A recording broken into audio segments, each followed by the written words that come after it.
June నెల 30వ తేదీ 2024 సంవత్సరం నుంచి జూలై 6వ తేదీ వరకు ఈ వారంలో జరిగేటటువంటి 12 రాశుల వారికి జరిగేటటువంటి వార ఫలితాలను ప్రొఫెసర్ డాక్టర్ ముల్లపూడి సత్యనారాయణమూర్తిని నేను మీకు రాశి ఫలాలు చెబుతున్నాను. ముందుగా ఇవన్నీ కూడా ఈ వార ఫలాలన్నీ కోటాను కోట్ల మందికి కామన్ ప్లాట్ఫారం మీద చెప్పబడేటటువంటి రాశులు ఇవి. కాబట్టి ఈ కొన్ని రాశుల వారికి మంచిగా ఉంటే కొన్ని రాశుల వారికి మనకి మంచిగా ఉండవన్నమాట. ఇప్పుడు ఈ 12 రాశులకి కూడా ఈ యొక్క గ్రహాలు ఏ స్థానాల్లో ఉన్నాయో ముందు మనం చెప్పుకుందాం. మనకి కుజుడు చక్కగా కుజ గురులిద్దరూ కూడా మనకి వృషభ రాశిలోకి రావడం, ఆ తర్వాత రవి శుక్రులిద్దరూ కూడా మనకి కర్కాటక రాశిలో, బుధుడు మరి సింహరాశిలో, కన్యా రాశిలో కేతువు, మరి రాహు మీనరాశిలో, శని కుంభరాశిలో వక్రించున్నాడు. కాబట్టి ఈ యొక్క శని వక్రించడం వల్ల ఏ రాశులకు మనకి కలిసి వస్తుంది, మరి ఏలినాటి శనికి ఏ రాశులకు ఉంది, ఇవన్నీ కూడా మనం చెప్పుకోవడం జరుగుతుందన్నమాట.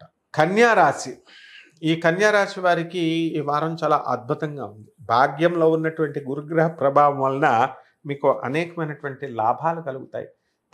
మీ తండ్రి గారి వైపు నుంచి అనేకమైనటువంటి సహాయాలు రావడం, మీ తండ్రి తరపు బంధువుల నుంచి అయాచితంగా ఊహించనంత విధంగా మీకు చక్కగా ఈ కోరికలు తీరడము, ఆ సంపద కలిసి రావడం అనేటటువంటి జరుగుతుంది. ఈ కన్యారాశి వాళ్ళకి వాహన సౌఖ్యం అనేటటువంటిది కనబడుతుంది. కొత్త వాహనాలు కొనేటటువంటి అవసరాలు కనబడుతున్నాయి. కొత్త వ్యాపారాలు ప్రారంభిస్తారు. అన్నింటా వీళ్ళకి ఇంతకాలము కూడా అపరిష్కృతంగా ఉన్నటువంటి పనులన్నీ కూడా పూర్తి కావడం వల్ల అన్నిట్లా కూడా విజయంగా ఉంటుందన్నమాట. ఇక పిల్లలకు సంబంధించి మీరు ఏం చేస్తారు, వాళ్ళు అసంతృప్తిగా ఉంటారు. పిల్లలకి ఈ స్కూల్లో సీట్ ఇప్పించలేకపోయాం, ఆ స్కూల్లో సీట్ ఇప్పించలేకపోయాం అని చెప్పేసి మీరు పిల్లల గురించి ఆందోళన పడుతూ ఉంటారు. ఆ ఆందోళన అవసరం లేదు పిల్లల గురించి.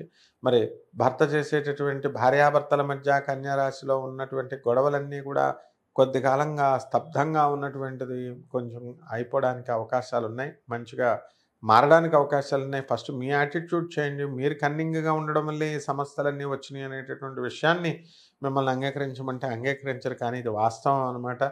ఈ వారం మీరు అది తెలుసుకోగలుగుతారు. అరే మన తప్పు వల్లే కదా ఇవన్నీ కూడా జరిగినాయి అని. మరి ఆ విధంగా ఈ యొక్క కన్యా రాశి వాళ్ళంతా కూడా మీరు ఈ వారంలో మీరు గతంలో చేసినటువంటి తప్పులన్నిటిని కూడా మీరు సరిదిద్దుకునే ప్రయత్నంలో ఈ వారం ఉంటారన్నమాట. రెమెడీస్ దగ్గరికి వచ్చేసరికి రాహు జపం చేయండి, రాహు స్తోత్రాలు చదవండి, రాహుకి కిలోంపావు మినుముల్ని ఆవుపేడ రంగు ఉన్నటువంటి వస్త్రాలను ఇచ్చి పేద బ్రాహ్మణులకి శనివారం నాడు ఉదయం 8 గంటలకి దానం చేయండి. అలాగే అమ్మవారు బెజవాడ కనకదుర్గమ్మ తల్లి యొక్క పాదపద్మాలకు కుంకుమార్చన చేసుకుని ఓం దుర్గాయై నమః, ఓం రాహవే నమః అనే మహామంత్రంతో కనుక మీరు పూజ చేసుకున్నప్పుడు మీ యొక్క కోరికలన్నీ కూడా తీరిపోవడం అనేటటువంటి ఈ వారం జరుగుతాయి.